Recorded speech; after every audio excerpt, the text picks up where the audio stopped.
So let's take a quick look at an example of how we can apply the EVT. So let's say we have a function f of x, which is equal to x squared minus 4x plus 3. And let's say we're analyzing it on the closed interval 0 to 3. And then let's use the EVT to find the global max and min of f of x on the interval.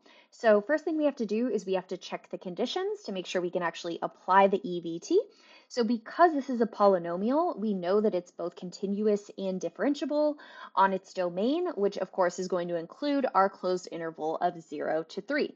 Therefore, we know that the conditions are met and we can apply the EVT. So let's go ahead and go through the steps. First things first, we're going to take the derivative. So again, I'll just write our original function, which was x squared minus 4x plus 3.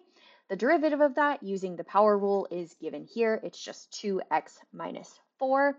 And then next, we're going to find the critical points by setting the derivative equal to 0. So we have 2x minus 4 equals 0, and then just using simple algebra, we found that x equals 2. So that tells us that we have one critical point and two endpoints.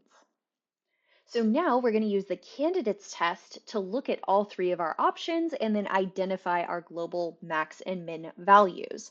So I've gone ahead and plugged these in. So you can see when x equals 0, I got a value of 3. When x equals 2, I got a value of -1. And then when x equals 3, I got a value of 0. Hopefully I didn't say that backwards. I cannot remember now, but this was when x equals 0, our output value is 3. So right away, I can tell that this is my max here. So my global max occurs when x equals 0. My global min occurs when x equals 2.